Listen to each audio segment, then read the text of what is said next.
Buenas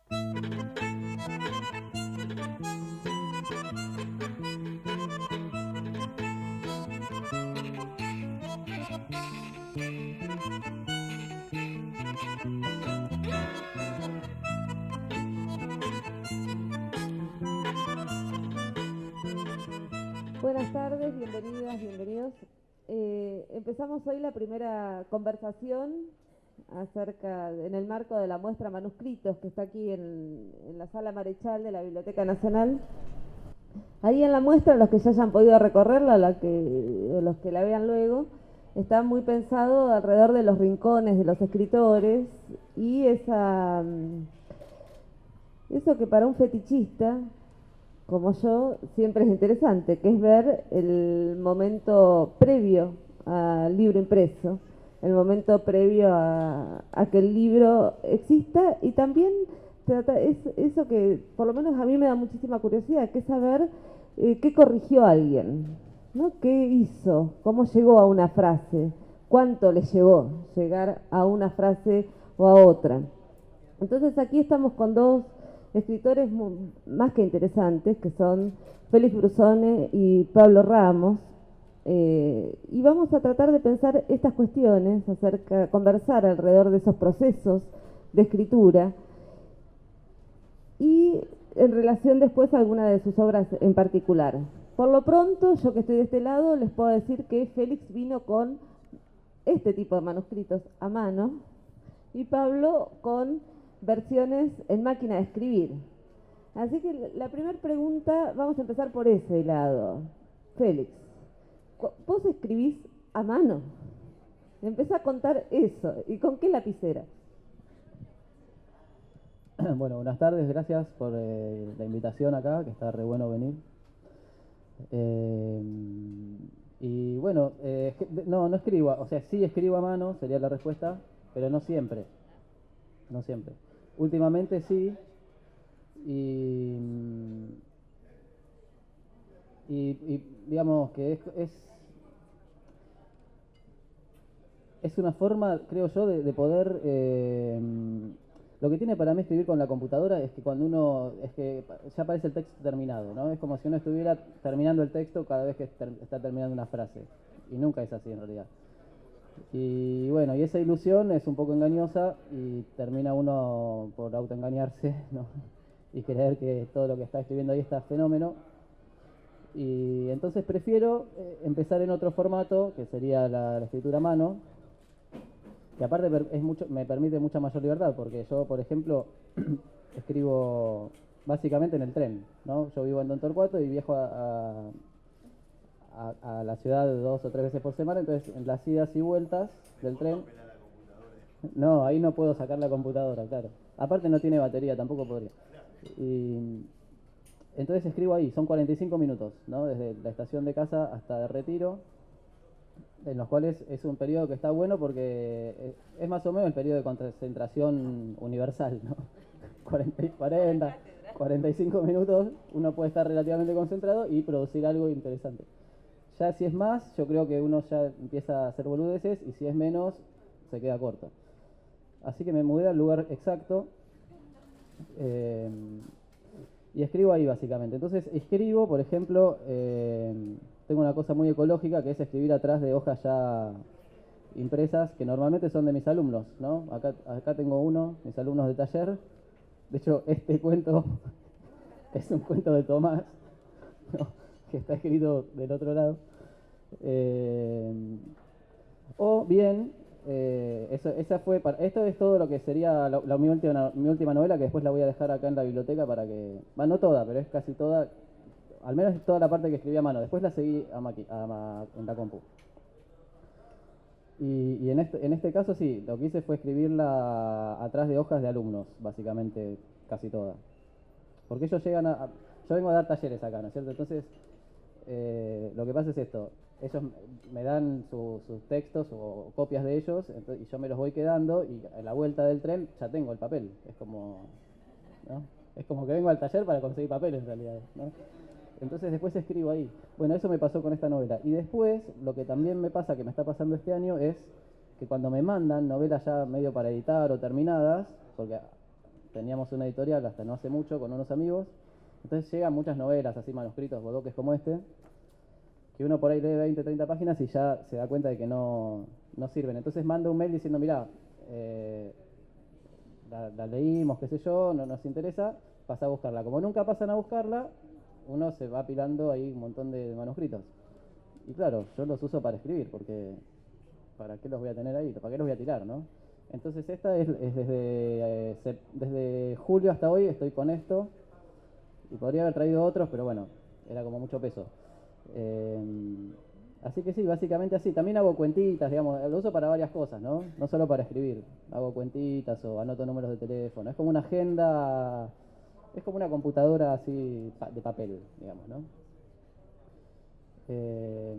Pero yo creo que básicamente tiene que ver con el tema de la corrección esto. A mí me ayuda mucho a poder tener una versión primero a mano y después a la hora de sentarme a pasarla, encontrar, por un lado, digamos, correcciones obvias y por otro lado, tener la cabeza como un poco corrida del lugar del momento en el cual lo estaba escribiendo y tener como otra lectura sobre lo que ya había hecho. Entonces, eso de alguna forma hace que, nada, cambie un poco la concepción del texto y como que cobre otra dimensión. A mí me da esa sensación al menos.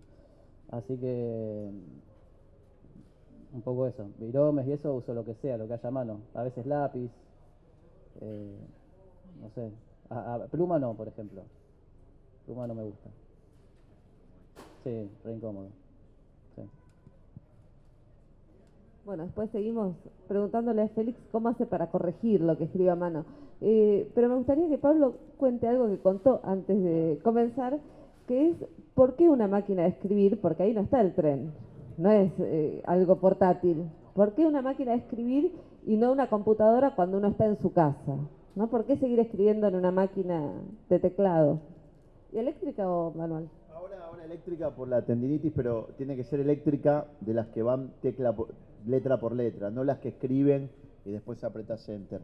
Que acabo de comprar una en Mercado Libre de 200 pesos, me llamó la señora, Lu, y la compré rota y la reparé con una colita del pelo hecha, le faltaba una correa que no se conseguía, y anda, yo le compré varias colitas del pelo y entonces me estaba aliviando porque es liviana. Pero bueno, ¿por qué una computadora para escribir? Una computadora realmente, si uno se compra una computadora para usar nada más que el Word, es absurdo, porque tiene un montón de funciones que yo no entiendo.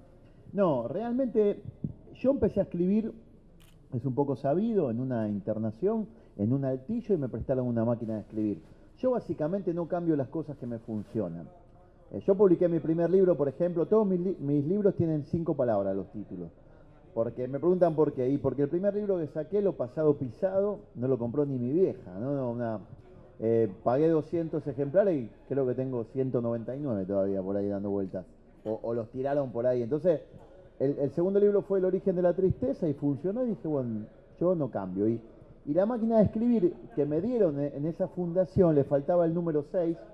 Hasta yo les quito el número 6 a las máquinas para que sean parecidas a aquella máquina. Y realmente me parece un elemento excelente para escribir, no en un tren. Yo escribo en mi casa, en un lugar muy tranquilo, ahora que tengo mi casa, pero he escrito en pensiones y he escrito en lugares donde me iba mudando, siempre viviendo en Capital, y realmente es transportable dentro de la casa la máquina de escribir. Cuando yo empecé a escribir, las computadoras no eran transportables. Si quiero ir a escribir al balcón, no podía, era un CPU, un monitor enorme, no había notebooks. Entonces, de hecho, El origen de la tristeza está en una primera notebook. Yo las guardo porque termino un libro y las jubilo a la máquina. La ley me llevó 4 máquinas porque puse mucho énfasis y la suelo partir, la suelo romper. Y entonces, bueno, me fui enamorando de las máquinas y de lo que la máquina de escribir, ya el concepto, la máquina de escribir, ¿no? No me refiero a la novela de Martini, es muy mala la novela. No Martini, esa novela particularmente. Pero si está acá lo lamento, porque no me gustó nada. Pero la máquina de escribir, ¿no? Parecería ser que uno compra un artefacto que va a escribir por uno, ¿da? Como una ilusión. Realmente la hoja en blanco, yo no soy nada ecológico, escribo de un solo lado y compro papel de 80 gramos y que tiene un lado brillante y el otro opaco, porque si no se corre. Soy muy hincha pelota con el papel Me gusta el papel muy industrial. He comprado papel ecológico y se corre la tinta, no funciona, en mi caso. Creo que igual tanto daño por las novelas que yo vaya a escribir no le voy a hacer. Con 2 o 3 árboles creo que me alcanza. Más quemo en los asados que hago, creo que en el papel. Y bueno, la máquina me da una libertad, igual que a Félix, la posibilidad de no verlo tan prolijito, ¿no? Acá hay, por ejemplo, un cuento completo, La fría oscuridad del universo, que el título era Hacia la fría oscuridad del universo, después le saqué el Asia. Puedo ver encima la evolución de cada borrador. Hago 3 o 4 borradores que implican reescribir todo otra vez. Por ejemplo, uno dice, no sé, por ejemplo acá, si yo les leo un pedacito, digo, no sé, yo me voy a corregir. Toda esta primera parte no está en el cuento, pero por ejemplo yo digo, no sé, a ver, veamos por acá. Sabía, y sé muy bien, por mi mujer, que uno debe evitar las plantas de banana en estos lugares. Se suele dar una araña un tanto ponzoñosa y casi mortal si uno no llega a un hospital a tiempo. Y en ese lugar, una de las ventajas enumeradas por todos era que no teníamos nada a menos de media hora de auto. Por ejemplo, yo leo ese párrafo y digo, y si lo tengo en la computadora, tiendo a cortar y pegar, a correr y yo de repente lo leo y lo tengo que escribir otra vez. Digo, bueno, mi mujer me lo había avisado, no te sientes en una planta de banano que acá no tenemos nada, a menos no sé, prefiero esta versión, pero me obligo a replantear el párrafo. Y replantear el párrafo es replantear la estructura de un texto. Y realmente en la estructura de un texto está el secreto de la corrección. Uno corrige la estructura permanentemente, el lenguaje lo hace hasta cualquier corrector de estilo al final, pero si uno entiende, como entiendo yo, el lenguaje como una consecuencia de la estructura, del orden de los factores, me refiero a eso, ¿no? Una vez que yo tengo los espacios estructurados, la consecuencia es un lenguaje un poco más aproximado. Entonces, yo creo que la máquina de escribir funciona, y escribir a mano funciona o no funciona a nosotros, ¿no? Debe haber un montón de ejemplos maravillosos que escriben en computadora, pero es raro que una persona que escriba en computadora abra un archivo en blanco y empiece de nuevo. Y también es raro algo que es lo siguiente, cuando uno mira en la pantalla, por ejemplo una novela, yo agarro esta novela de Félix, ¿no? O él agarra la novela, la desparrama arriba de la mesa, ¿no? Y tiene todo un panorama tiene el espacio-tiempo, como agarra una hoja, la pone adelante. En la computadora vos ves un cachito, nada más, y venís tecleando y apretás control no sé qué, y te tira la pantalla y te cagás en la pata, porque decís, habré borrado, ¿cómo era? Control Z, borra no sé qué, control... Es como, a mí me agarra paranoia.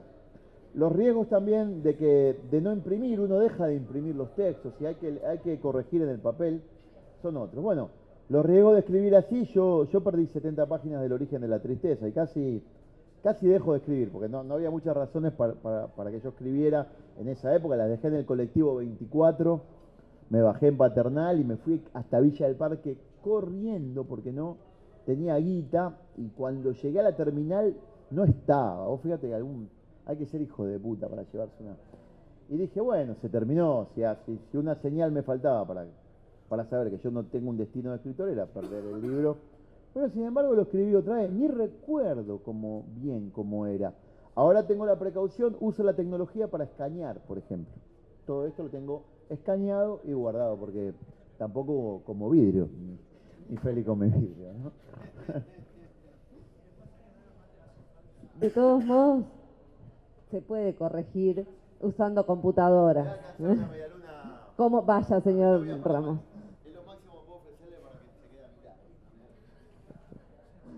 Ofrece café, alguna acompañar. No, decía, porque también la computadora permite lo otro, que es imprimir lo que se va escribiendo y verlo del mismo modo y tachar. Sí, yo lo hago. Yo no puedo corregir, nunca, tengo dos debilidades con la tecnología. No puedo leer en pantalla, no puedo leer ebooks, no puedo, y mucho menos corregir. Entonces todo lo que se escribe tiene que ir al papel y después empezar a ser tachado en materiales. Chequear el mail ese que esperá. No cuando estoy escribiendo. 1000 pesos no sé de dónde. Estoy acá de rato entrando en la cuenta. Porque me entra en la cuenta del banco cada rato a ver si misteriosamente ahora estoy 5.008 abajo. Y tengo un acuerdo de 3.000. Y espero el milagro de que un día abra y diga más no sé qué, porque Alfaguara se equivocó. A veces sucede el milagro. Y entro 40 veces por día a ver la cuenta. Entro 40 veces por día. Y es así porque no. A mí me gusta mucho la tecnología. Yo no es que no mire televisión porque no me gusta. No miro televisión porque me encanta mirar televisión, todo, Masterchef, los programas, eso, los documentales, hoy las cosas de las abejas, está viendo cómo te pinchan con a mí me interesa todo lo que pasa en la televisión, me parece fantástico. Entonces imagínate, es mejor, yo sé que es una gilada, pero yo digo, esto es una gilada, y a los 2 minutos llamo por teléfono, ¿viste? Una vez había que comprar en Sprayet. Si compraba una licuadora me regalaban un collar de esmeralda. ¿Qué persona normal puede? Y me vino el collar. Y no, era de plástico. Y llamé, le dije, escúchame, decían de esmeralda. Y el flaco me dijo, ¿vos me estás hablando en serio? Porque no lo podía creer. El flaco. Entonces, esos son los peligros de la computadora y la tarjeta. Está muy bien que escriba Pablo con máquina de escribir, para evitar tentaciones de compre ya, por lo menos. No sé si cualquier otra tentación, pero seguro la de compre ya. Me quedé pensando, porque me parece que hay algo que tiene que ver con el proceso de escritura y otro proceso fundamental de corrección, ¿no? En el caso de que algo se escriba a mano o en la máquina, Pablo decía recién, después está de nuevo la hoja en blanco, porque de nuevo hay que pasarle. El mismo caso cuando escribís a mano y tenés que volver a pasarlo, volvés a encontrarte con la frase en blanco, con la hoja en blanco. La pregunta, Félix, sería, ¿cambiás mucho en ese pasaje una vez que te volvés a encontrar con la hoja en blanco? ¿O queda más o menos incólume ese original que hiciste en el tren? Y bueno, depende, qué sé yo. En los días que estoy más vago, copio de una, ¿no? No tengo ganas de laburar y me pongo a copiar y digo, bueno, después lo corrijo, ¿no? Porque yo en realidad trabajo bastante, digamos, depende de la época. Mi primer libro de cuentos lo escribía en el marco de un taller literario al cual yo asistía, por ejemplo, con lo cual hacía lo que haces vos. O sea, lo escribía en la compu, imprimía, se corregía en el taller, lo volvía a pasar a la compu y así, como ese ida y vuelta, compu, papel. En esa época tenía una impresora, ahora no. Bueno, se podía hacer. El segundo libro lo escribí a máquina. Me habían prestado una máquina, no sé por qué lo había empezado a escribir a máquina, los topos, lo escribí a máquina. Y ese sí cambió un montón, no sé, es como si la tipografía me hubiera llevado, el cambio de tipografía como si me hubiera obligado a cambiar todo, no sé por qué. Pasó eso con los topos. Y con el tercero, que fue Barrefondo, ese lo escribí directamente en la computadora, ya no tenía impresora, y fue 100% computadora. De hecho, cuando le doy el original, porque ahora original es cualquier cosa, ¿no? Puede ser el archivo mismo, es un original ahora. Cuando se lo doy a la editora, ella me devuelve la impresión con algunas correcciones, y fue la primera impresión que tuve fue esa, la que me dio mi editora. Nunca lo vi impreso ese libro. Sí, bueno, de esa novela perdí... Sí, de hecho de esa novela perdí, la segunda parte la perdí íntegra, nunca la pude recuperar, la tuve que reescribir. Sí. Me da más impotencia perder en la computadora que perder en mi colectivo. Da una bronca porque estaba ahí, porque si estaba acá. Claro. Sí, de hecho, tiempo, sí. De hecho llamé a un amigo que es genio de recuperación y no pudo hacer nada. No. Bueno. Y esta última no, a mano. Igual me doy cuenta que hay un fetichismo con el papel de mi parte porque, o sea, no es que sea ecológico por el hecho, o sea, yo dije ecológico medio irónicamente, en realidad no es ecología, es claro. Yo, por ejemplo, cuando vivía con unos amigos, tenía 20 años, era la época del 2001, ¿no? Plena crisis, nadie tenía un mango, entonces había decidido, como parte de la austeridad de la época, conseguir papel gratis o casi gratis. Entonces, para no tener que ir a comprar una resma, había visto que en un local donde vendían no sé qué cosas, un montón de cosas raras, vendían unas hojas enormes de un papel malísimo. Entonces yo digo, bueno, me compro 3 o 4 de estas que serían centavos, las corto, las abrocho, me hago como unos libritos y escribí ahí entonces, ¿no? Y ahí Y mis amigos me miraban y ¿qué haces? Me decían, no, Yo la cualquiera. ley, no digo un mango también, la escribí, construí una máquina de carro ancho en los manteles de Pito 4, tengo páginas.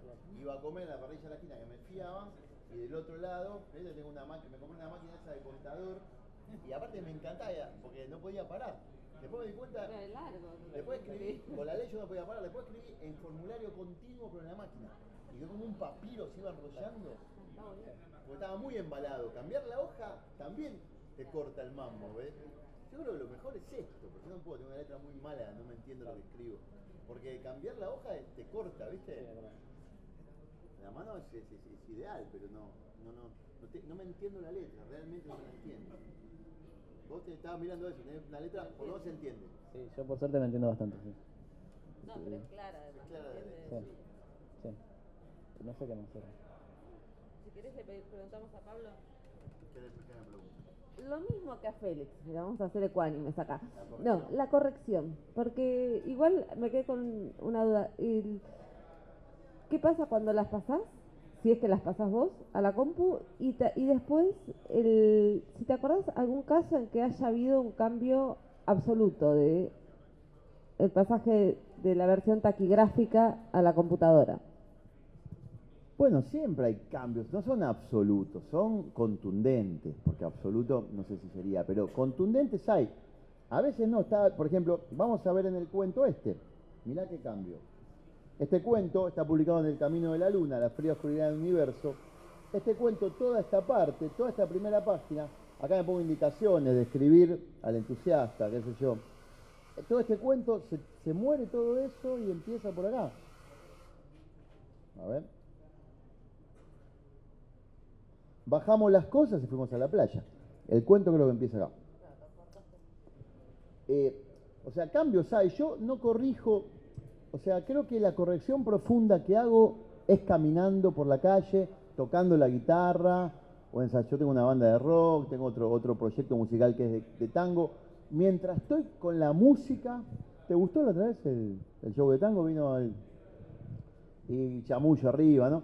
Mientras estoy con la música, estoy con la literatura. Yo las grandes correcciones las hago sin el papel y sin nada, entendiendo lo que escribí. Me cuesta mucho, yo soy muy lento para entender. No quiere decir que yo sea una persona inteligente, soy medianamente inteligente, pero soy lento para entender y no necesito que me apuren. Y el papel me apura, ¿viste? Como que ya tengo que pasar el texto, pasarlo. Entonces, lo paso a veces tal cual para prolijarlo, porque a veces también le meto las correcciones sencillas. Estas correcciones que ven acá, que yo hago, son tontas en realidad, son palabras mal escritas o separo en sílaba lo que escribo todo junto. Soy medio disléxico también, a veces invierto los que reciben mis mails lo saben, o pongo alguna aclaración, alguna subordinada que se me ocurre. Acá, ¿ves? Por ejemplo, digo, era el fin, la última tarde del planeta, y ahí me agrego tal como lo conocemos. Esas pavadas, pero las correcciones profundas son cambios que operan dentro de mí. Yo creo, y siempre lo digo, que corregir un texto es un trabajo plenamente espiritual, es entender por qué estoy escribiendo esto, acercarme cada vez más a la motivación. Si yo no entiendo la motivación, ¿por qué escribo este cuento? Yo no lo puedo terminar, no puedo ver el final. Es como que no entender el impulso que me lleva o el fantasma que busco medianamente, aunque sea los contornos, no me permite terminar el cuento como obra de arte, sí me permite terminar una redacción anecdótica, que nada tiene que ver. Yo escribí un cuento para explicar esto, que se llama Castañas Asadas. Es un cuento muy corto que está en el libro En el Camino de la Luna, donde está este cuento. Escribí ese cuento en una cosa que me pasó en Brasil, para ver qué hago yo con eso, una cosa que me pasa, ¿no? Una cosa que me pasa con una persona y un olor a castañas. ¿Y qué es lo que sucede? Se acerca bastante, porque, claro, es inexpresable, porque la expresión de eso que me pasa es el cuento terminado, si es que sale. Por eso tengo tanta obra inédita, tengo casi lo mismo sin publicar. Tengo como 40 cuentos, tengo 3 novelas casi terminadas que sé que voy a tardar mucho tiempo en publicarlas porque todavía no es lo que yo busco. Y realmente para mí escribir es eso. No escribo para entender algo que no sé qué es, o para terminar de... Es algo bastante antiguo, yo sé que soy antiguo, que soy medio pelotudo, pero es lo que yo soy, es eso. Para mí, a mí escribir me constituyó como persona. Yo no tenía nada antes de escribir. En la medida que fui escribiendo, fui entendiendo la persona que quería ser y fabricándomela. O sea, destruyendo ese yo que había adquirido por donde venía, por mi clase, por mis amigos, y armando un yo que más tiene que ver con mi yo literario, ¿no? Que hoy estoy como metido, hoy si me dicen si es autobiográfico lo que escribo, la verdad que sí, porque la verdad de todo lo que escribo para mí me pasó, o me va a pasar, me importa un carajo, porque es la vida que yo quiero, estar metido en mis historias y vivir. María es la madre que yo quise, es mi mamá mejorada como yo quise, que me quiere más a mí que a los demás hijos, mamá no es eso, por ejemplo. Yo le pregunto siempre, pero me dice que no. O mejorada en muchos aspectos, por ejemplo, ¿no? Gabriel tiene un padre violento, pero sin embargo jamás se cuestiona que la madre pueda hacer la vista gorda respecto a esa violencia. Y eso es porque voy fabricando algo un escritor, consciente o inconscientemente, fabrica el mundo en el cual necesita vivir, porque no puede vivir en el mundo que vive directamente. Y creo que pueden leer los libros de Félix y qué sé yo, sobre todo siempre lean los primeros libros de un escritor, ¿no? Del libro de cuentos 76 o mi libro El origen, porque ahí estamos más candorosos y todavía con el pudor un poquito menos resguardado, y se ve en Unimog, es un cuento que yo quiero hacer para el programa de encuentro, acá está el director y va a salir el año que viene ese cuento, porque estoy haciendo un programa, ahora sale en noviembre, a mirarlo, está quedando bueno. A mí me impresiona eso, porque tanto quilombo, ¿no? Me acuerdo que cuando te lo presenté allá ¿en dónde fue? En Leipzig. ¿Cómo nos cagamos de risa? Era genial, la verdad que tenía el stand argentino, era una desgracia. Una desgracia, tuvimos que poner los libros nuestros. Había en una vitrina una versión del Martín Fierro en hebreo, como una... Yo no me olvido. Y en los libros de niños estaba Mickey Mouse, que yo lo saqué porque directamente es una ofensa. Libros de cocina. Fue genial. Traducciones, sí. Una cosa, y se enojaron conmigo a partir de ahí, porque le dije, bueno, lo más terrible fue cuando agarré el catálogo argentino, porque es tremendo a veces, ¿no? Y leo Rodolfo Walsh, ¿te acordás cómo estaba? Los oficios religiosos. La llamo a la falacia y le digo, mire, yo no sé, le digo, pero yo sé que no lee el que hizo el catálogo, no lee, pero por lo menos tiene sentido común, ¿te imaginas? Podría que no sepa qué es los oficios terrestres, pero los oficios religiosos no. Pongámosle otro oficio, pongámosle otra cosa, pero Rodolfo Walsh, ahí no, ponele, fíjate, y dale un bife, no lo despida, dale una cachetada, y que siga trabajando con la cara marcada, por Gil. Bueno, resultado final, no viajo más a ningún lado yo. Bueno, no sé a dónde estamos. Y bueno, entonces en esas caminatas, en esas esperas, en esa vida cotidiana, que la gente cree que con los escritores convive, y el escritor sabe que no convive con nadie. Que ahora estamos hablando y él está hablando con la mujer o en el tren, y está en esta, y está en esta, y está en esta, y está en esta. ¿Ustedes vieron la película More and Better Blues, Más y Mejor el Blues, de Spike Lee, creo que es? Yo les recomiendo porque, bueno, o Barton Fink, esa enorme película de los hermanos Coen, esa es la cabeza de un escritor. No puedes salir de eso, no podés salir de eso. Hacés el esfuerzo, querés acordarte lo que te manda. La otra vez me mandó Lu a comprar 2 sándwiches, eran de jamón, y traje de atún y le tuve que confesar, ¿no? Le confesé, no, la verdad no me acordaba, pensé que, porque de embarazada le gustaba el atún, pero solo de embarazada le gustó. Y después, claro, pero es ofensivo para el otro. Pero esa es la cabeza, porque el escritor está corrigiendo y suena a un cliché, pero es insoportable, se padece bastante, o por lo menos yo padezco esa obsesión hasta que no resolvés, y ahí corrijo, hay algo que tenés que resolver.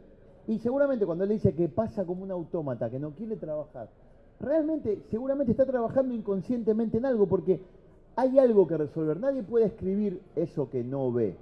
Por más que no sepas a dónde vas, percibís algo. Sabés que más o menos por allá está, ¿no? Y cuando te perdés ahí, justamente, yo tengo una frase en mis talleres que digo, ahí donde fracasa la escritura, triunfa la novela. Cuando dicen, acá estoy perdido, arranco por otro lado, le digo, no, ahí está perdido porque ahí está el conflicto. Porque es algo lacaniano, tiene que ver con el saber no sabido, tiene que ver con un saber inconsciente. Ahí donde estás perdido está el conflicto. Largalo, andate a cualquier cosa, toma una cerveza y mañana capaz que pinta. Y capaz que no, esa es la cagada. Bueno, pues capaz que no. Ahí Pablo planteó dos temas que me gustaría retomar en relación a la obra de Félix. La primera me parece que es algo bien interesante, que es cuándo está terminado un texto, ¿no? Pablo dijo cuando le encuentro la motivación, cuando sé que hay algo ahí, cuando le entiendo, ¿no? Cuando le entiendo eso está, y también que tendría que ver con esto de saber no sabido, ¿no? Descubrir eso que no sabes de antemano y que en el propio desarrollo de la ficción te permite saber. Me gustaría saber en eso que escribís vos, claro. Una novela policial de detective, eso es una literatura Seguro. que no me interesa, que no escribo, que no leo y quizás sea otra otro al final. ¿no? Claro. No, pero me gustaría saber en tu caso, Félix, ¿cuándo está terminado un texto? Es decir, ¿cuándo llega el momento en que vos decís este cuento o esta novela está para hacerla pública?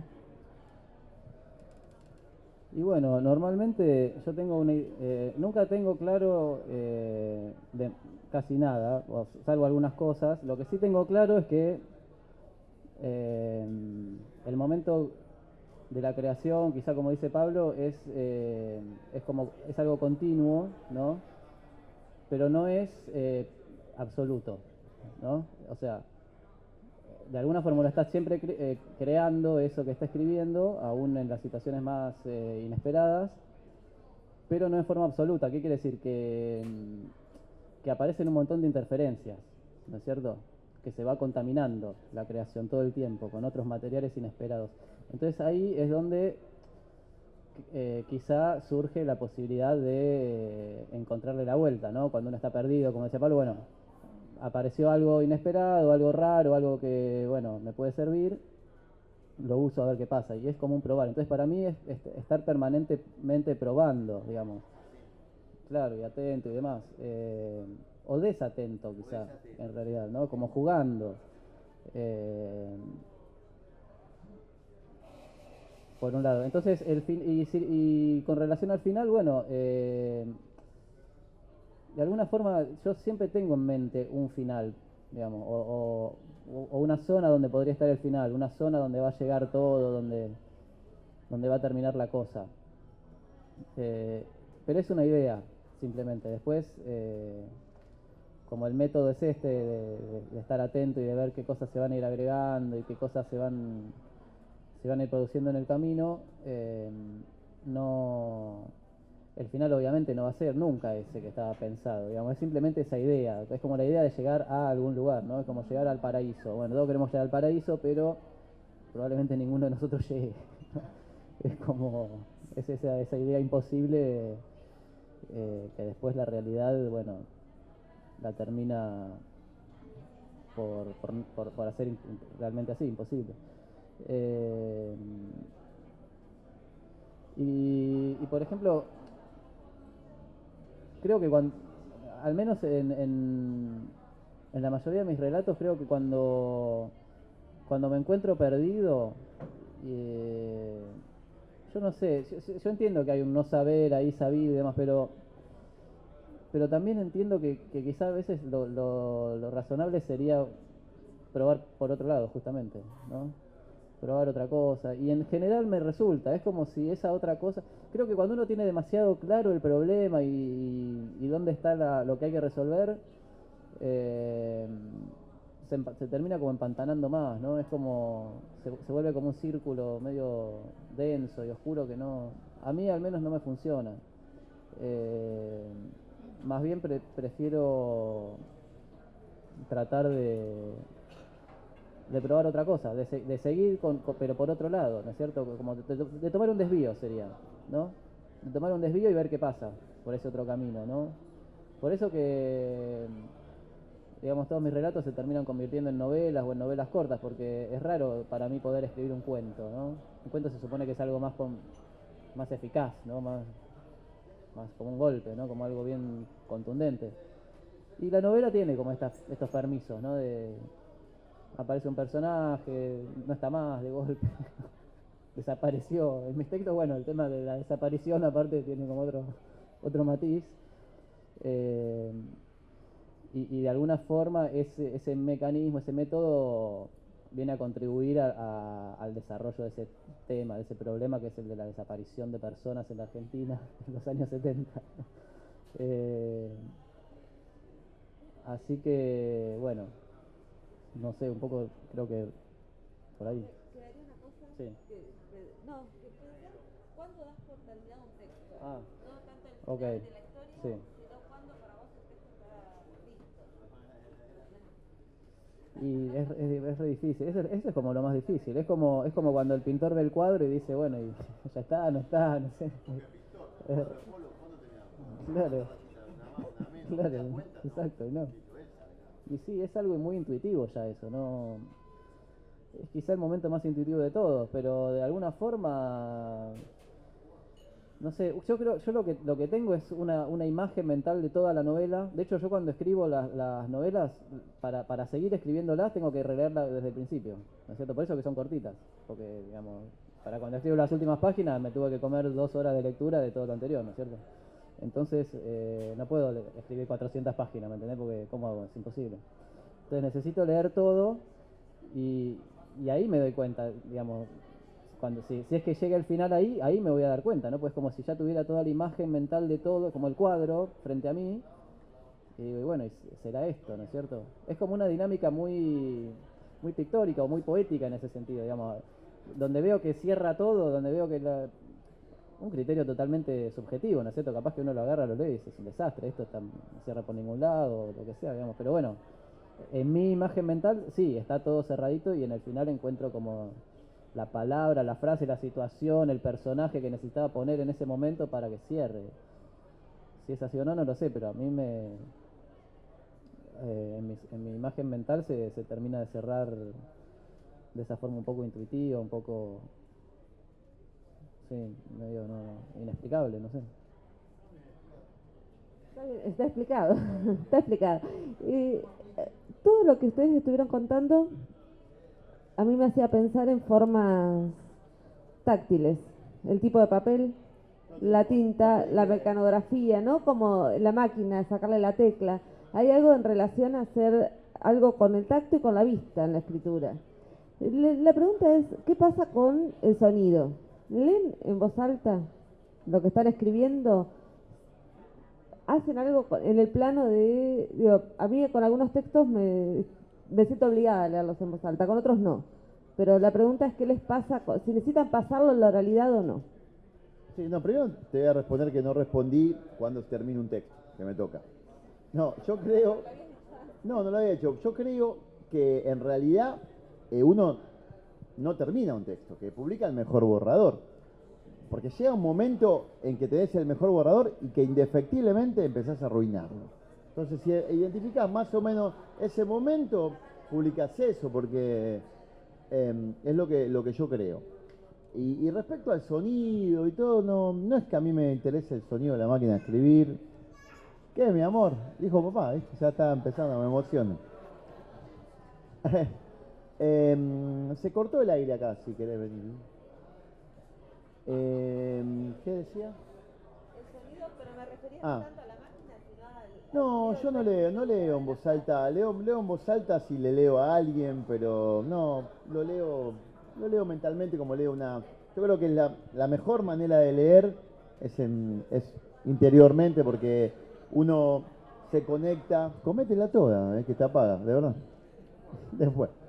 Uno se conecta con ese... Yo creo que todos tenemos un narrador medio y buscamos perfeccionar el tono. Y yo creo que cuando uno lee en voz alta, por más que lea monocorde, yo en mis talleres no doy copia de los textos, alguien lee, todos escuchan y critico, hago que todos critiquen, bueno, me ha dado buenos resultados. Acá tengo un gran resultado que es Horacio Convertini, que es y otros, ahora acaba de sacar, ha dado buenos escritores. Pero todo método es bueno. Pero en realidad, cuando lo leo en voz alta, yo escucho mi voz y mi voz no es el sonido de mi prosa, es mi voz. Entonces el sonido de mi prosa sucede en mí porque es lo más parecido a lo que va a suceder en el interior de cada uno de los lectores. Entonces, aparte de leerlo en voz, si vos lees en voz alta para vos, no te escuchás bien. Y estás concentrado en pronunciar las palabras y no entendés la frase. A mí particularmente me pasa eso. Me quita de clima. Ahora puedo leerle en voz alta a alguien. Por ejemplo, es muy común en los talleres que si la persona, por ejemplo, venía un escritor que es muy bueno, que es tartamudo, Juan, que es un funcionario, un tipo, escribe muy bien. Y él leía los textos, pero era difícil, a veces se ponía nervioso, era difícil, y a veces me pedía, léelo vos. Cuando me tocaba leerlo a mí, la crítica mía no era tan buena. Entonces le pedía a un alumno porque yo perdía concentración, ¿no? Y yo hacía que critique la persona que escuchaba su propio texto, que era que creo que en particular a mí, y todo esto que decimos por supuesto es subjetivo, no me funciona esto de leer en voz alta el texto, ni creo en que esa voz alta le otorgue más que un modismo o un sonido apócrifo a lo que es el verdadero sonido del narrador medio que busco, que en mi caso yo soy un fanático de la primera persona y ahora estoy escribiendo una novela, que esta sí la voy a terminar, que es un tipo que es Norberto Napolitano, que es el Carpito, porque es de la Paternal y que lo mandan a Alemania, que es mi beca en realidad, lo mandan a Alemania a buscar unas parrillas y para poner y se enreda con unos nazis que lo atacan y se junta con unas mujeres que están tratando de combatir a los nazis. Entonces estoy buscando cómo habla ese tipo y necesito que sea interior el sonido, no que sea exterior. ¿Félix? Sí, yo comparto bastante. Lo que pasa es que aún así creo que hay una instancia en la cual es necesaria la lectura en voz alta para evitar algunos ripios, ¿no? Y cosas que sin leerlo en voz alta es medio difícil de detectar, ¿no? Si riman las palabras o, digamos, si hay rimas que quedan feas o cacofonías, ese tipo de cosas. O mismo las extensiones de las frases, ¿no? El ritmo que tienen las frases, ¿no? Digamos, me parece que obviamente una cosa es la voz de los personajes o del narrador, que bueno, hay que construirla y es textual, es más visual, digamos, es más mental, digamos, como decía Pablo. Pero hay otra instancia donde hay que creo que están divorciadas de alguna forma, ¿no? Pero que hay que hacerla, que es la de leer en voz alta para ver, bueno, si el texto también se banca leído en voz alta. Más que nada cuando los narradores o los personajes de alguna forma están generando esa ilusión de que lo están contando, ¿no? Que están contando la novela. A mí me pasa en mis novelas eso precisamente, no tengo narradores omniscientes o terceras personas muy alejadas donde donde está ausente la oralidad, ¿no es cierto? En mis textos son como los narradores siempre son bastante orales, digamos.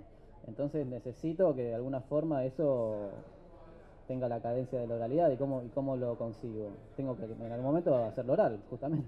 Si no... Sí, claro. Sí. Sí. Encontrar esa medida. Claro. La otra pregunta que había pensé recién para ambos, a partir de algo que también dijo Pablo, que con la anécdota de los sanguchitos, ¿no? Que sería el estado de zombie, ¿no? Que es alguien muy concentrado en el momento, en la historia que está escribiendo, en ese mundo literario que está construyendo, y más o menos distraído con respecto al resto de las cosas que suceden y a la vida cotidiana, ¿no? Entonces, la pregunta es, ¿ustedes pueden escribir varias obras a la vez? ¿O una de ellas se convierte en ese foco de atención vital que deja todo lo demás en una especie de latencia en esa distracción general? Mirá, no, yo lo que digo del estado de zombie no porque uno está creando, porque uno es un zombie. Un escritor es un zombie, menos mal que escribe, porque yo soy el idiota de la familia. Porque lo único que te sabe, porque es mi naturaleza distraído, ¿no? Porque me quedo tildado. Yo tengo recuerdo de estar comiendo con mis hijos antes de ser. Yo empecé a escribir a los 35 años, antes de ni soñar escribir, y que yo de repente escucho como, tengo un hijo de 25, uno de 16, y ahora Antonio, escucho y escucho otro y dice, no, se tildó. Y digo, no me tildé un carajo, ¿qué pasa? Porque ya me tildé siempre. En la escuela me tildaba, me pongo media y me doy cuenta, no sé, hoy si traje, de que son distintos parques. Es mi naturaleza. Entonces, es como que me quedo colgado de las cosas naturalmente. Bueno, me sirve eso para escribir. Porque se ve que hay, porque esta cosa como autista, como que, ¿viste lo genial de Messi? Que está obsesionado. Messi es un perro que corre la pelota, ¿viste?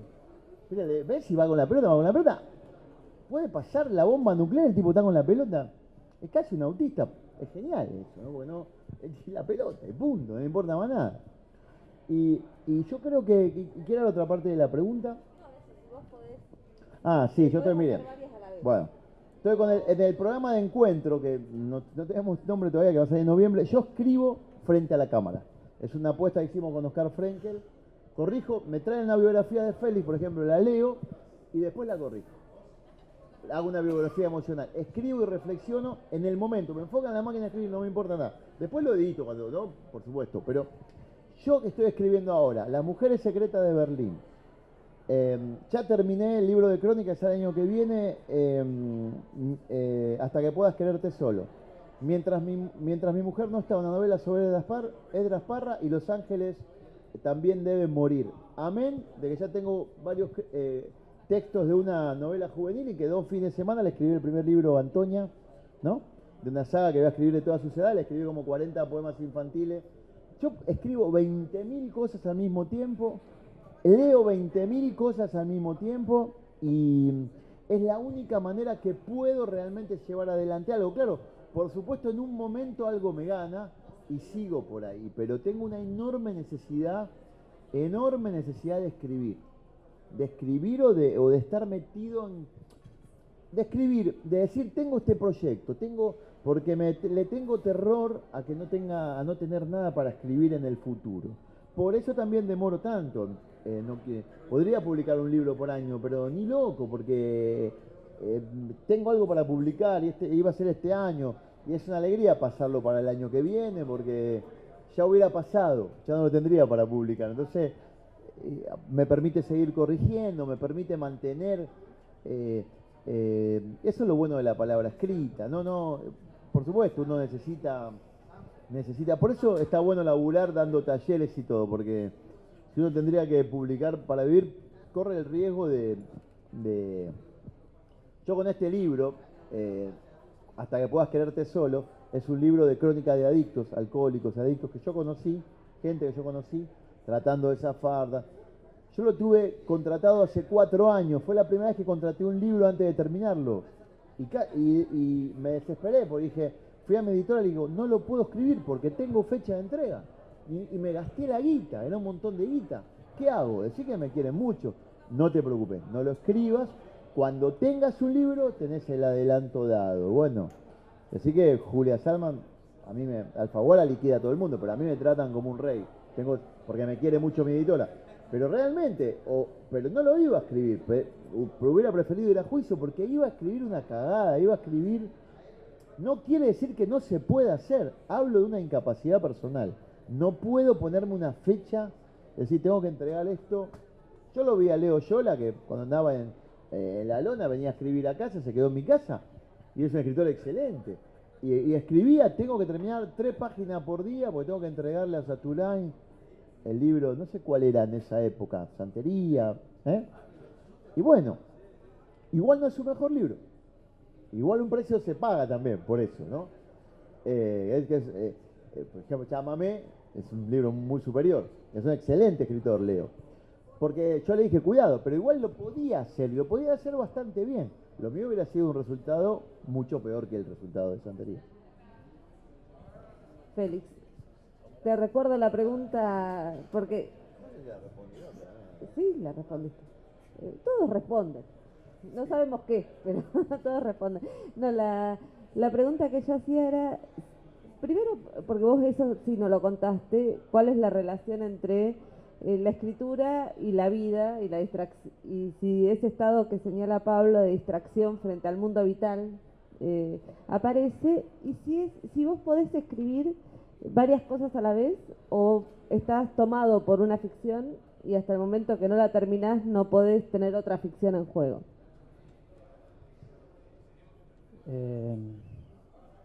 Bueno, con relación a si uno es distraído, ¿no? Y eso que, o zombie, o como quieran llamarlo, también son épocas. Yo creo que yo no lo atribuyo tanto a si estoy escribiendo o no, sino que lo atribuyo más a que son periodos de la vida de uno que está preocupado por determinadas cosas, y una puede ser en efecto la escritura, pero pueden ser otras, ¿no?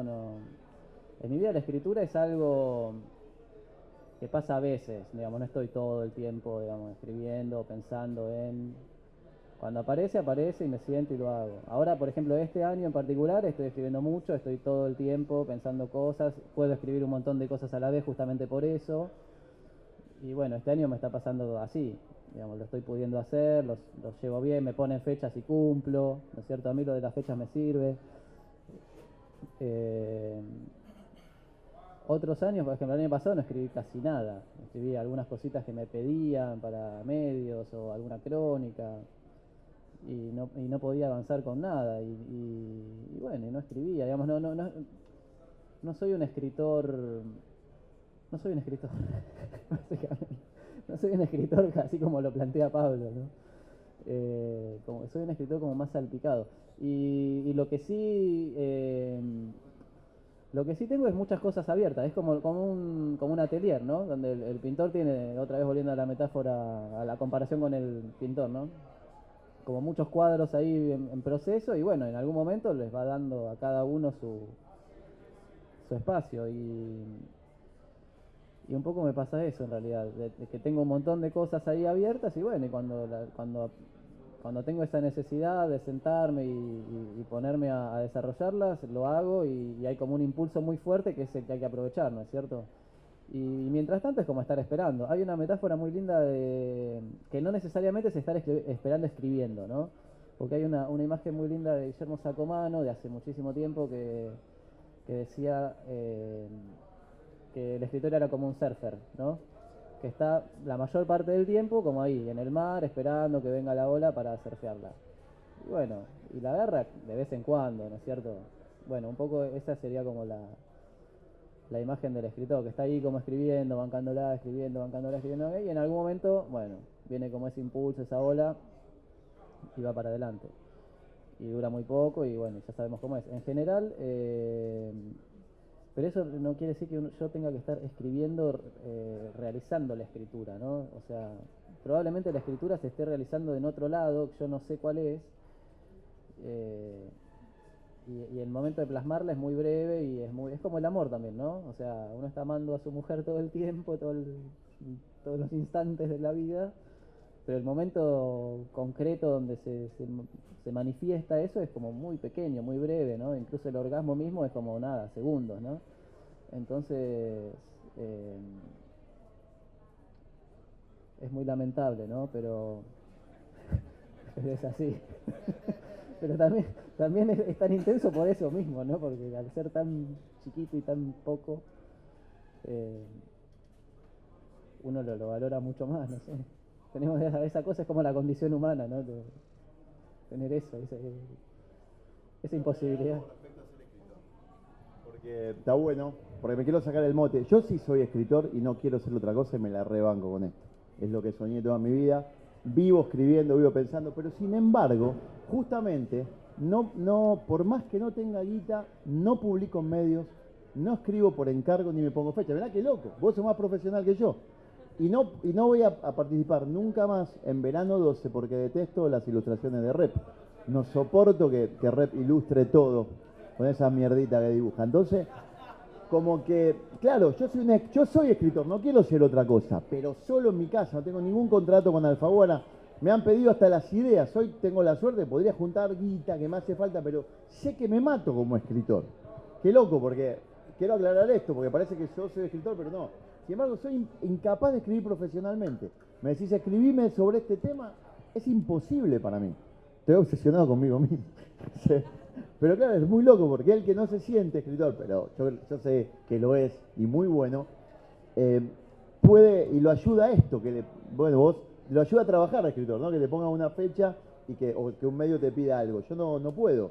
A veces coincide que me piden algo como el cuento de Malvinas, el alimento del futuro, y resulta que había una historia que me hubiera gustado contar, y bueno, lo voy a poder escribir quizá porque me acuerdo del pibe que estaba en el Belgrano, que era vecino, entonces ahí coincide con algo, pero si no logro eso, no puedo. Pero sin embargo, me siento profundamente escritor, porque me siento como que la escritura constituyó mi ser, ¿no? Y, o sea, la palabra profesional en el sentido antiguo, ¿no? De profesar algo. Estoy todo el tiempo con esto y eso. Y la verdad no haría otra cosa. Bueno, tocar música, eso me encanta. Pero eso es una distracción. Por ahora, por ahí en unos años, estamos hablando de la música y no de la literatura. Está bueno. Bueno, avisanos. Hay un tema que me parece que a mí me parece como lectora que los libros de ustedes dos o las literaturas que constituyen son muy distintas. Muchos de los que están aquí seguramente leyeron tanto a Pablo como a Félix y son obras diferentes. Y sin embargo, hay un punto en el cual aparece una conexión. Bueno, pero ahora vamos. Ser lector es otra cosa. Pero hay un punto en que a mí me gustaría detener ahora la conversación, que es la relación entre biografía, autobiografía y ficción, en ambos casos. Porque tanto, no sé, recuerdo ahora El origen de la tristeza, Pablo, o el 76 de Félix, o en Los topos, hay condiciones, parte en ambos, esa no la leí, por eso no la mencioné. Por eso, pero digo, hay condiciones que tienen que ver con datos conocidos de los escritores y con modos de transitar hacer de esas experiencias un hecho ficcional. Lo que quería conversar con ustedes es cómo producen esa distancia ficcional.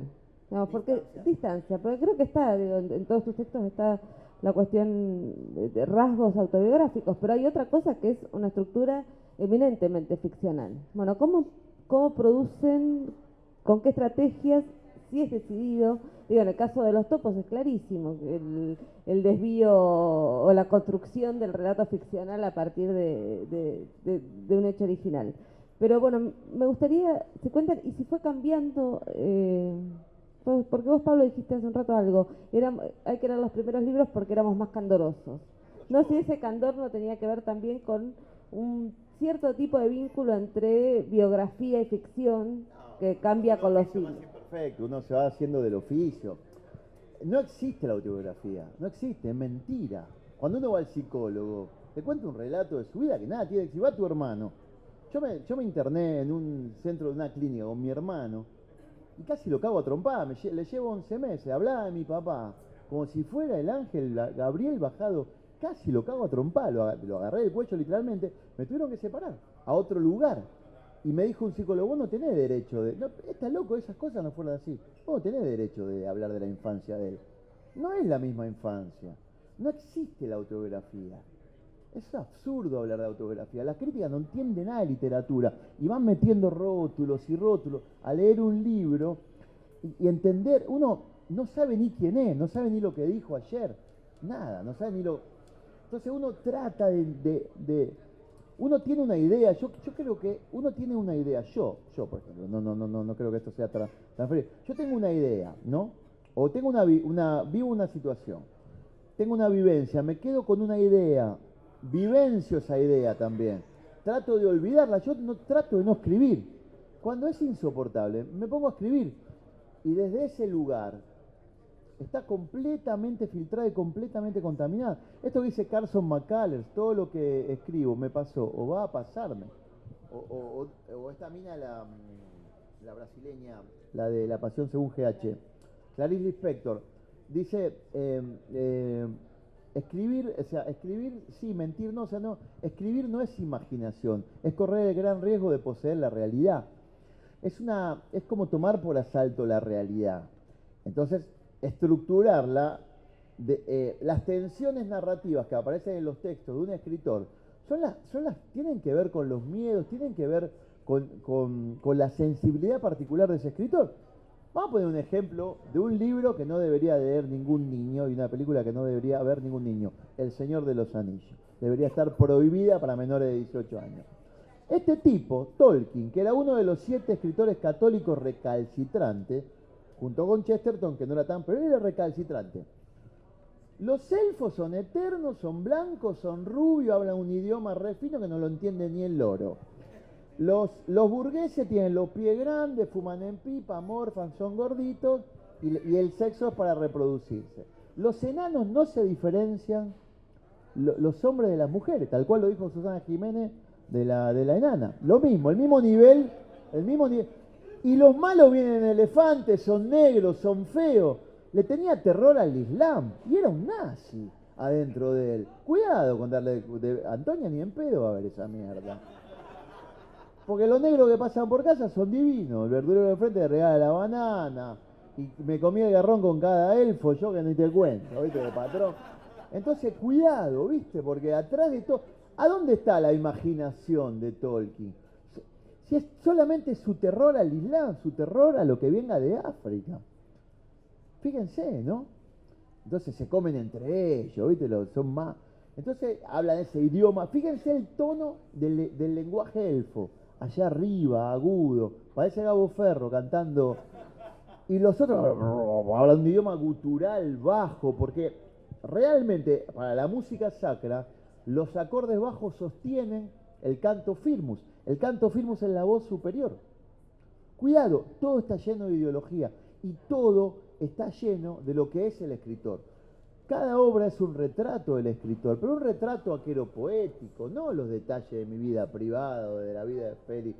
No hay detalles, uno filtra como un guiño, a veces hace chistes personales en lo que escribe, pero que el 90% de sus lectores están ajenos. Eso es lo que pienso, no hay autobiografía, hay relato, no lo que dice Clarín, no hablo de otra cosa. Sí, yo creo que hay, en todo caso, que siempre hay autobiografía, digamos, sería, ¿no? Es decir, Tolkien hacía autobiografía, Borges también, digamos, la vida de Borges era la biblioteca, bueno, ahí está, digamos, en todos sus cuentos y sus ensayos, etcétera, está su vida en realidad, por más que él no la cuente, por más que él no diga, hoy salí a la calle y me compré un paquete de cigarrillos, que es lo que podríamos escribir Pablo y yo. Acordate de la letra, en el retrato, esto que decís, soy Borges, claro. Dice a Beatriz Viterbo. Mamá, que nadie le preguntó, ¿es autobiográfico? Claro, sí. Lo dice, ¿no?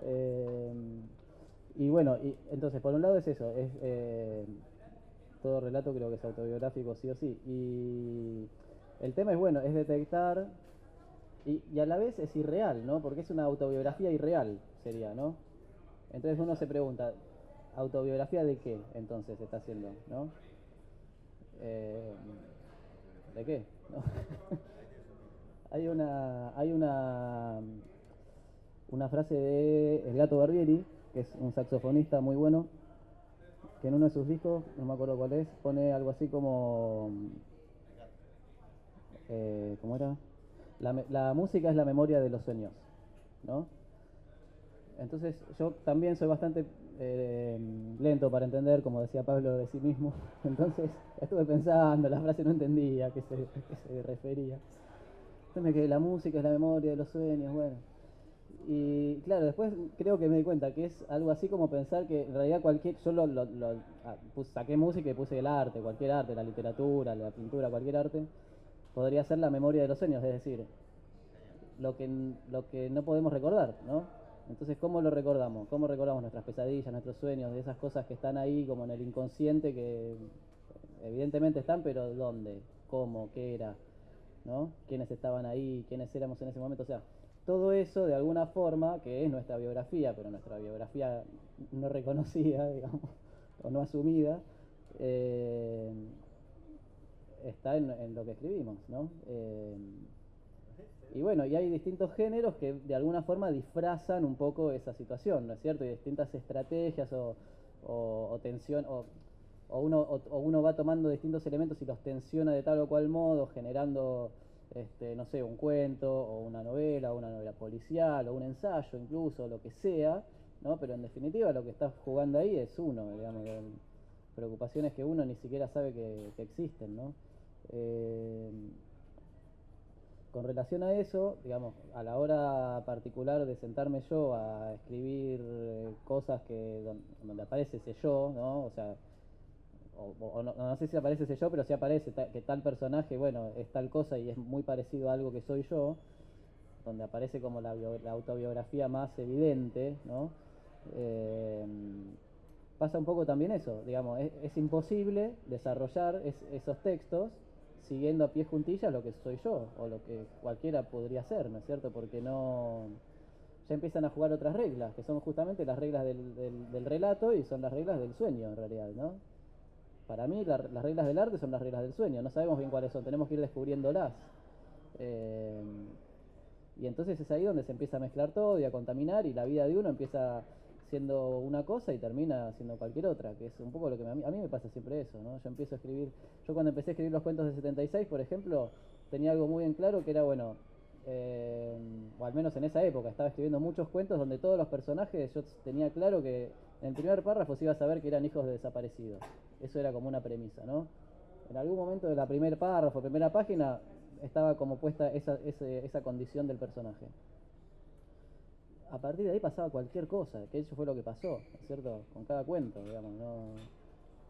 Yo soy hijo de desaparecidos, digamos, y los personajes eran hijos de desaparecidos, pero después les pasaba cualquier cosa, no lo más inesperado. Y entonces quizá por eso esos cuentos terminaron siendo cuentos que los lee cualquiera y cualquiera se identifica, porque en realidad no son cuentos de hijos desaparecidos, son cuentos de hijos huérfanos, digamos, de hijos sin padres, que somos todos un poco huérfanos, un poco sin padres, porque en realidad lo que escuchamos, que nos contaron de nuestra vida y qué sé yo, es eso, lo que nos contaron de nuestra vida. No sabemos realmente quiénes somos, porque lo que nos cuentan es eso, es un relato también. Aún nuestros padres más bondadosos y geniales y que nos cuentan todo y no nos mienten, ¿no? Digamos, hay que poner en duda siempre también eso.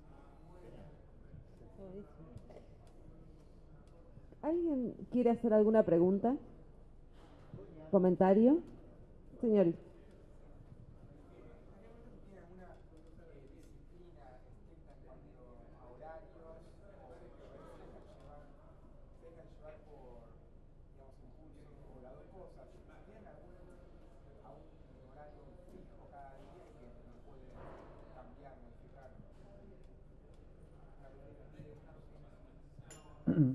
Particularmente yo me pongo todo tipo así de como cronogramas, agendas, me trato de disciplinar siempre un poco lo que hablábamos antes, ¿no? Estaba como antes con ella, antes de la mesa. Hablábamos un poco con María de esa cuestión de todas las estrategias que uno, digamos, trata de armar para conseguir escribir, ¿no? Que es algo bastante complicado para mí. Bueno, una es esa, ponerse horario, voy a escribir de tal hora a tal hora, ¿no? Me funciona un tiempo y después ya no, y bueno, tengo que encontrar otra y así. No tengo eso. O sea, trato de ponerme disciplinas, pero siempre terminan como diluyéndose. Y por ejemplo, los topos la escribía de 4 a 8 de la mañana, porque tenía mis dos hijos muy chiquitos y bueno, era el único momento en el cual a las 4 yo le daba la mamadera al último que se despertó. Bueno, y hasta las 8 ya me había despertado, ¿me entendés? Me tomaba un café y hasta las 8 que me iba a laburar tenía como ese rato para escribir. Carver escribía así, ¿leíste? No. En esos espacios entre que iba a buscar a los hijos, Ah, vos mira. en el Bueno, auto. ahora encontré lo del tren, por ejemplo. En casa ya no puedo estar porque no tengo 3 hijos ahora, entonces dan vuelta todo el día, corren, juegan a la pelota, es un quilombo.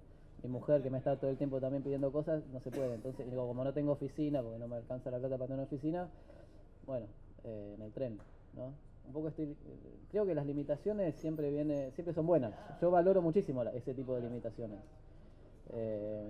Creo que en una oficina no podría trabajar, o si se fueran de mi casa todos y me dejaran. De hecho, a veces pasa eso de que se van todos y me quedo jugando al ajedrez, ponerle online, ¿no? Es una desgracia total, sí. A mí me pasó en Alemania que la primera Y me autoengaño, porque aparte digo, no. Ahora, claro, me trabé, entonces, bueno, me juego un ajedrez, ¿me entendés? Cuando vuelvo, ya estoy, ya se me iluminó todo. No, nada, al revés, juego otro, ¿entendés? Es tremendo. Yo la primera vez Mirá que te lo que paso, escribí Pablo. sin laburar fue en Alemania. Estuve un año y medio, gané esa beca de tanta guita, me daban un montón de guita. Mandaba guita para un año tomando todos los mediodías champán francés, de rochar lo loco, mandaba guita, tenía obra social. Yo nunca tuve, fui al hospital, me hice chapa y pintura, fui al oculista, fui a la, para Antonia, a todos lados. Y los primeros 6 meses no pude escribir nada. Porque encima era verano, tenía guita, verano y en Europa. Tenés que ser un pelotudo para escribir. Y un pasaje, me dieron un pasaje de tren de €1 gratis. Andaba por todos lados, escabeando, ganaba 2 manos. Hacela acá. Aló, muchachos, pero ya me hace todas las mañanas se levanta así. Es lo primero que aprende. Él le había preguntado si tenías rutinas para escribir. Te podrás imaginar que no. No, después Pero de lo que dijiste, no. te podrás imaginar que no. Rutinas tenés para vivir. Cuando lo bueno es que las ganas de escribir te agarran escribiendo. Hay que ponerse, hay que sentar un poquito. Intento ponerme a escribir todos los días. Y bueno, a veces me embalo. Pero yo creo que lo que te sienta a la silla o a la butaca del tren es cuando te embalaste, cuando la necesidad te... Hay un momento que lo haces, los libros solo no se escribieron, de hecho. Pero no puedo eso que sea Vargas Llosa, 8 horas. Yo creo que sería la muerte. Y esto que dice Félix tiene razón. Hasta la hora le podemos dar 15 minutos de changuín, pero más es realmente tedioso. Y creo que si fuese tedioso me dedicaría a otra cosa, porque que dé más dinero, a una actividad tediosa que me dé guita, no sé, en la bolsa. Entonces, qué sé yo. Creo que se acabó. ¿Alguna otra pregunta? No, le digo, ¿no? Ustedes los dos dan talleres y tienen alumnos, ¿no? Si los textos de los alumnos no contaminan la propia producción en el momento en que coinciden la producción propia con los talleres, ¿no? Si en el momento que ustedes están desarrollando una novela o un libro de cuentos, el tema de trabajar con alumnos y trabajar textos ajenos no, en algún lado no le hace ruido. No saben todo lo que le robamos a los alumnos. No, contaminar no es la palabra. Uno, cuando lee una novela, la novela y el cuento, es lo que dijo Félix. El cuento se lee de una sentada, se escribe de una sentada, se corrige de una sentada, se puede aislar de la vida cotidiana. La novela no. Cuando uno lee una novela, interrumpe, va y de la misma manera la escribe. Entonces no es contaminación, es lo que tiene que ser. Yo cambiaría la palabra por permeabilidad. Entran cosas, salen cosas, se escuchan cosas. Lo que sí te quema la cabeza, Artaller. Yo antes daba 3 por semana, ahora podría dar, tengo un montón de alumnos, pero no puedo dar más de 2. Aparte de la intensidad que lo doy, porque realmente que yo quedo muy cansado después de dar taller, después de escuchar. Empiezo a las 8 de la noche, termino a la 1 de la mañana, más o menos. Escuché a 5 personas, 14 críticas, son 14. Las coordiné a las críticas, di una corrección, porque de mí esperan algo, que por lo menos se lleven. Encima tengo la exigencia de que algo a mí me pagan, le tengo que dar. Entonces lo que quedo es muy agotado, yo particularmente, como si jugara 40 partidos de ajedrez, no sé. Es una simultánea, entonces quedo realmente agotado. Y por el nivel de exigencia, en la medida que los participantes del taller, yo no le digo alumnos porque alumnos significa sin luz y no es justamente, realmente aprendí mucho de escritura dando taller. Bueno, vos fuiste un privilegio, vos viniste, hemos trabajado, bueno, Baez Ayala era un cuento, ¿no? Que lo llegamos a la perfección y después decirte, el cuento está perfecto porque yo escribiría una novela, vos sos el loco, me hacías caso. Después de 40 y bueno, y nada novela lo bien que te fue. Creo que es eso, la ambición, ¿no? Las ganas el entusiasmo, a mí me hace bien dar taller. Es muy, muy cansador, pero bueno, creo que es un medio de vida digno porque creo profundamente que funciona para los que le funciona, no funciona para todo el mundo. Creo que no le puedo, no, yo no puedo enseñar nada, eso lo sé. Entonces solamente puedo coordinar el camino por tener un poco de experiencia y un poco de intuición como tallerista, y por eso no creo en la clase particular, porque es muy riesgosa, solo mi opinión.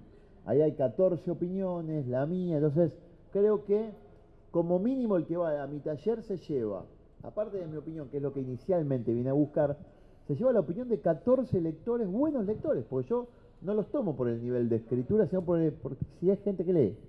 Le pregunto qué lees, y cuando creo que es del palo, de mi palo, digo, bueno, venite al grupo a ver qué te parece. La primera te la regalo. Y entonces ahí se arma. Y aprendo mucho. Pero bueno, para mí me desgasta mucho eso.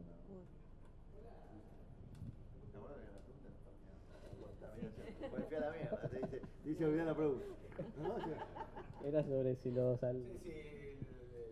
la interacción con los alumnos, en el momento que vos también estás produciendo obra, te jode, te perturba, te contamina. Y yo cuando empecé, sí, claramente no podía escribir directamente, era como un imposible, me colmaba la...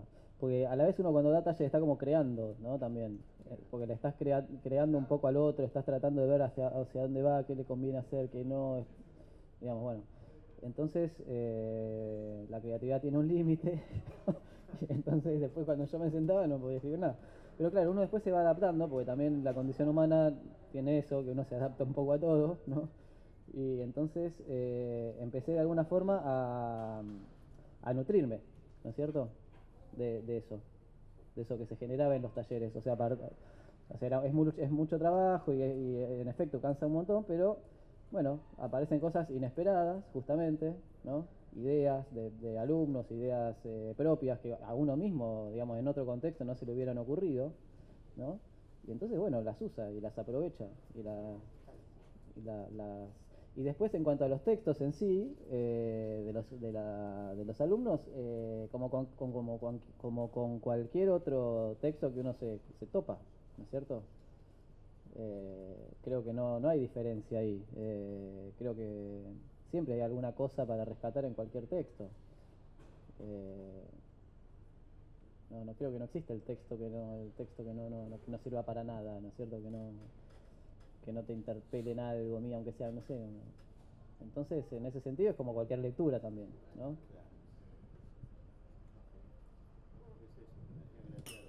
Perdón. Estamos arruinando los manuscritos de Félix. Claro. Esto era lo que no teníamos que hacer, ¿no? Arruinar los manuscritos que van a donarle a la Biblioteca Nacional. Ya vinieron arruinados, mira. No, arruinado no, es lo que es. Es una ortografía. En un momento Pablo dijo que en algún momento se le juntaban las palabras cuando escribía las palabras juntas. Sí. ¿Cómo es ese proceso o cómo lo ven ustedes en que alguna vez las ideas o lo que les viene cuando lo tienen que pasar a la escritura no pueden controlar la velocidad o no pueden expresarlo o lo expresan medio mal porque no pueden parar? ¿Entendieron? A ver, algo entiendo. Pero quizás lo que no hago es una diferenciación entre, a mí no se me ocurre algo y lo escribo. La escritura es la herramienta que uso para que se me ocurra algo. O sea, escribiendo es que voy entendiendo esa idea de trazos generales que tengo. Yo una novela, cuando me la pongo a escribir, la tengo absolutamente, te puedo contar cualquier novela que estoy escribiendo, cuál es el final, cómo empieza. Bueno, lo he hecho, ¿no? Tengo todo un diagrama en la pared con los capítulos, sé absolutamente todo. Es una condición particular, todo. Y escribo siempre el final enseguida, como Félix tiene una idea. Escribo el final, en algún momento escribo el final, un cachito del final, que no sé de dónde viene, pero sé que hacia ahí voy. Que después puede cambiar, no me importa. Y el título también lo tengo bastante rápido. Si no tengo el título rápido no voy a entender lo que escribo. Pero sin embargo, es la escritura lo que me dicta la novela. Hay una relación mía particular con la escritura que es lo que... Bueno, en la ley de la ferocidad, yo lo puedo citar de memoria, porque lo encontré al final. Digo, el hombre que lo vive no es el hombre que lo escribe, pero va a comenzar a transformarse en él cuando empiece a escribir, y va a terminar de transformarse en él cuando acabe de escribir, por el hecho de escribir. Yo soy el hombre que escribe, pero aún no lo sabía. Y ahí entiendo, ya estaba terminando la novela, y ahí entiendo que los dos planos, con 5 años de diferencia, tienen que estar escritos en presente. Vuelvo atrás y reescribo toda la novela en presente, porque entendí eso al final, y pongo eso al principio, porque porque hay 5 años de diferencia, pero el tipo que escribe, y entonces en un momento yo digo, escribo, cruzo la calle, y cruzo la calle. Y ahí sucede eso. ¿Por qué lo puse al principio? Porque yo lo llamé, en esa época estaba laburando, hacía laburos para Cablevisión, y me explicaron cómo conectar el divisor de frecuencia. Y dije, es esto. Este es el divisor de frecuencia, entro con uno y salgo con dos. Cualquier cosa sirve para escribir. Más los que laburamos de electricista, de técnico, él que limpiaba pileta y mantenía agua. A mí me sirvió, era eso. Entré con esto y salgo con 2 planos de presente. ¿Por qué es esto? Porque ahí está la biografía. ¿Qué biografía es? Nada, yo que lo escribo. En un momento el que no puede llorar por el padre, llora. Me pasa a mí. Yo no iba a publicar esa novela, en un momento me pongo a llorar escribiendo. Entonces lo pongo ahí, después traté de poner todo. Y no sabía cómo terminar esa novela. Es muy raro, esa novela sí que tenía una idea, pero si no hubiera tenido mi hijo que de 3 años, ahora tiene el que tiene 16, que es un mastodonte, 1,92 m, salió el padre, dice. Me dice él, íbamos caminando un 26 de mayo, tal cual dice la novela, hacia la casa de mi mamá, tiempo después. Mi papá murió cuando él tenía 3 años. Y me dice, ayer cumplió años el patriota. Cumplió años, no me dice cumpliría. Claro, un condicional es muy complicado. Ayer cumplió años el patriota. ¿Cómo? Le digo. Y el abuelo se había muerto hacía un par de años. Ya 3 años había muerto, tenía 6. Y me dice, ¿cómo? Y si nació un 25 de mayo, le deberíamos decir el patriota. Y me dice, el único drama es que nos tuvo en 1810. Y sale corriendo. Y yo dije, y es un genio, de los chicos se aprende mucho. Y yo dije, punto y aparte, el único drama es que no estuvo.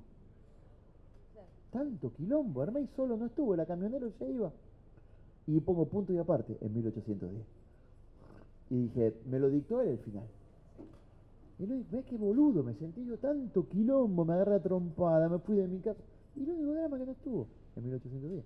Entonces, eso no, pero eso de estar atento o desatento, que es lo mismo, es eso, de no haberme contaminado, de no tener, de tener el estado ideal y sentarme a escribir en una caja de cristal. Sería una novela quizás mejor. Es lo que me pasa con Alan Poe. Se escribe muy prolijito, pero me chupa un huevo lo que escribe él, básicamente a mí, ¿viste? Porque se hace 2 pajas, sube, baja, va, viene la historia del pelo, qué sé yo, yo pienso en los pelos del culo, no sé por qué. Me pasa particularmente a mí con él, o con algunos escritores, y puedo agarrar un libro, o del 76, yo lo tenía que presentar y no lo había leído. Esas cosas hermosas que hacen Cancillería. Vos presentás a Félix Brusone, ¿quién es? No importa. ¿Cómo no me importa? Te leí allá, ¿te acordás? Me das tu libro, no lo tenía. Yo no voy a presentar a alguien que no leo. Me fui a la habitación del hotel y digo, ¿y si no me gusta? No, se lo dije. Si no me gusta, no puedo hacer, te lo dije. Me encantó el libro. Venga, me dio una alegría, porque él me gustaba como persona. Bro. A veces un amigo te da un libro y dice, ojalá que me guste, ojalá que... Perdés amigo, porque no le puedo decir me gustó. ¿Me hace la contratapa? No, porque no quiero firmar la contratapa. Porque es injusto, porque un día vas a escribir algo que quizás te me guste y qué valor va a tener, que yo diga, ¿no? Entonces el libro me encantó, me fascinó, lo presenté, fue re linda la presentación, yo recuerdo lo presenté muy entusiasmado, fue emotivo, pero no sé por qué dije, bueno, ¿por qué? Me fui.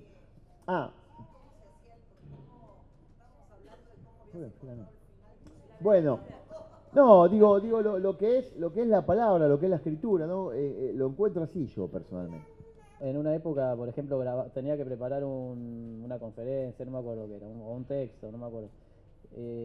Entonces me lo grababa, porque estaba laburando, ¿no? Yo limpio piletas, entonces estaba laburando y no puedo tener ahí, en el tren puedo escribir, pero donde estoy limpiando una pileta no. Entonces, ¿qué hacía? Mientras limpiaba la pileta grababa, ¿me entendés? Decía, bueno, tal cosa, y iba como dictando el texto. claro, pero era horrible porque claro, era tan lento, y repetía tanto las mismas boludeces que no servía para nada, ¿no es cierto? Claro, y sí, aparte perdía un poco, sí. Así que, bueno, nada. Ahora, para pensar, limpiar pileta debe estar bueno, ¿no? Para tomar sol.